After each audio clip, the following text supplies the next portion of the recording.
I just had my first cliche YouTuber moment of recording a whole thing without hitting record on my camera. The audio was recording, the camera was not. Moving right along. Hi, I'm Chrissy. Welcome to Pursuit of Momming. Today's video is about the transition from 1 to 2 kids. Having a baby is hard. Having a baby the first time is hard because you don't know what you're doing with almost anything. For the second kid, you have some idea of what you're doing, but now you have to learn how to do it all while also taking care of another tiny human. For the third kid, you and the dad are outnumbered. And I hear from the fourth on it doesn't really make a difference. I don't know about that, but anyway. So for anyone having a baby, you want support from dad, the family, community. You need to remember self-care, and getting baby into a good sleep routine helps a ton. But this video is focusing more on preparing big brother or big sister for the new baby.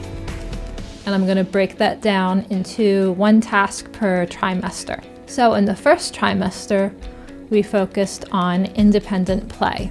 And that works out well because a lot of women are very tired and very nauseous in the first trimester. My son loved books, especially Dr. Seuss.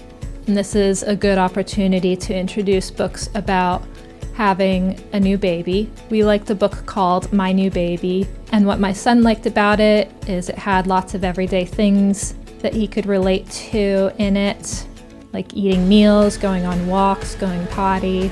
I liked that it included breastfeeding because he wouldn't remember that.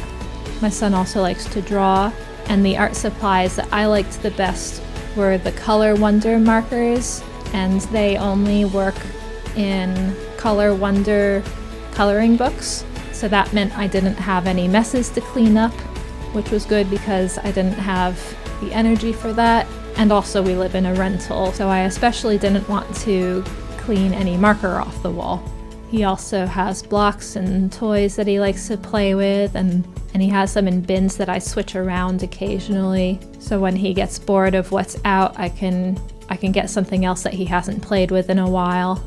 There's also an alphabet toy that he really likes to play with, and I'm generally not a huge fan of toys that make noise, but basically taught him how to write the alphabet, which wasn't really my intention, but that was a bonus. And he plays on this toy all the time. Another thing that we have now that would have been helpful back in the first trimester is a little bit of indoor play equipment, like a slide, to help him get some energy out, because I usually didn't have the energy to take him to the playground, and currently getting out and about is more difficult.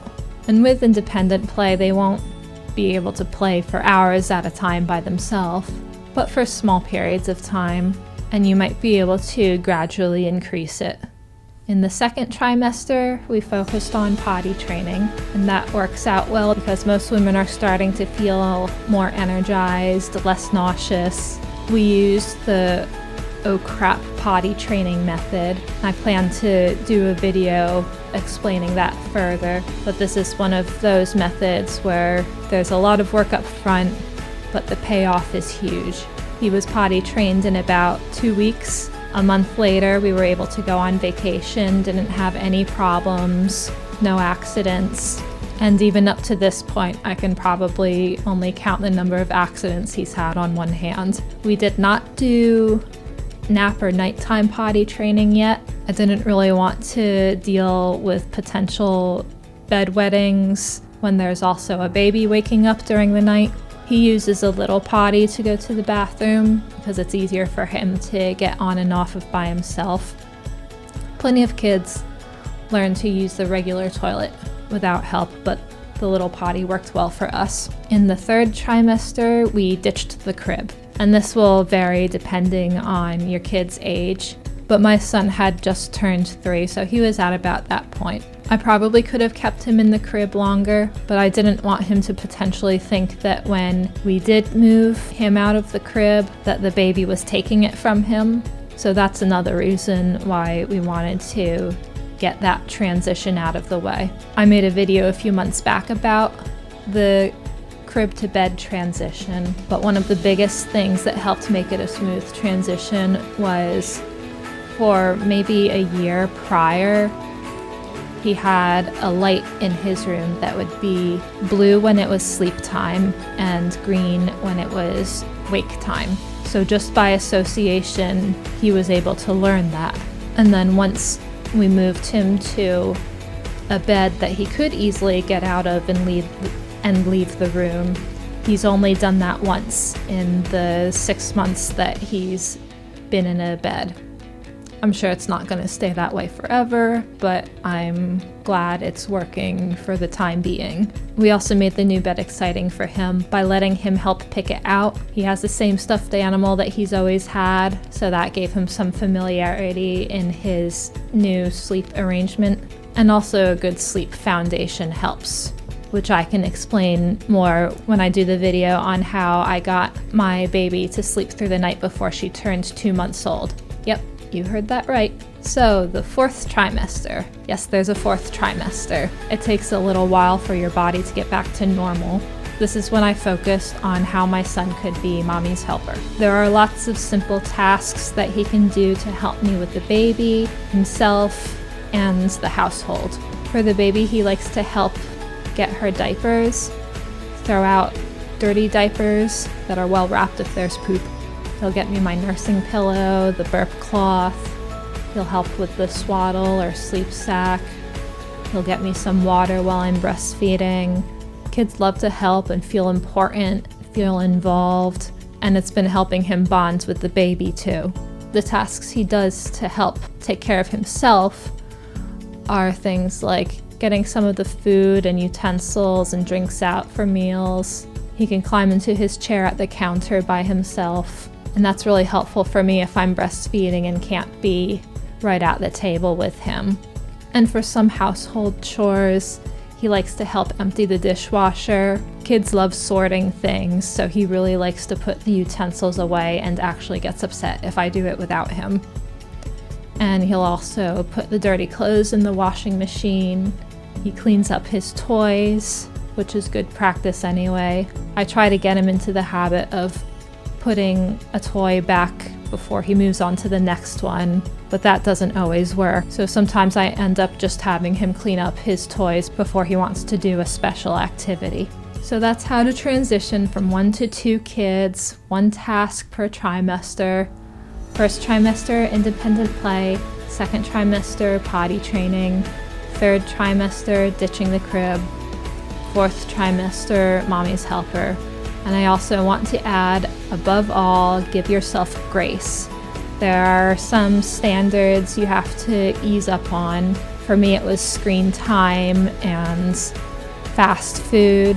With screen time before the baby came, he almost didn't have any of it because we were always getting out of the house. But that doesn't happen as easily with a baby, especially when the world is in quarantine. And if you're watching this in the future, here's a reminder that it's the year 2020. But I do try to limit the amount of screen time he's having, and it's usually educational shows or games. With fast food, I mean things like chicken nuggets and peanut butter and jelly, pouches of applesauce, and of course sometimes takeout. We meant to make a bunch of freezer meals before the baby came, and we actually did get some from people at church. But still, that food gets used up eventually, and then you have to fend for yourself again, day to day. And I'm not very good at meal planning, so this is what we've been settling with, and it's fine. He's got food in his belly, it's decent food, he's happy. I can focus on more diverse meal planning in the future.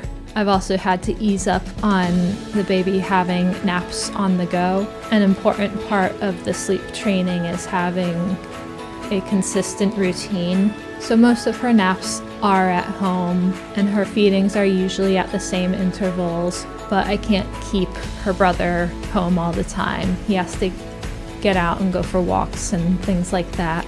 So the baby naps in the ring sling or the stroller. And the ring sling or another baby wearing carrier will be your best friend so that you can take care of things and the baby with your hands free. You can even breastfeed while wearing them in the carrier.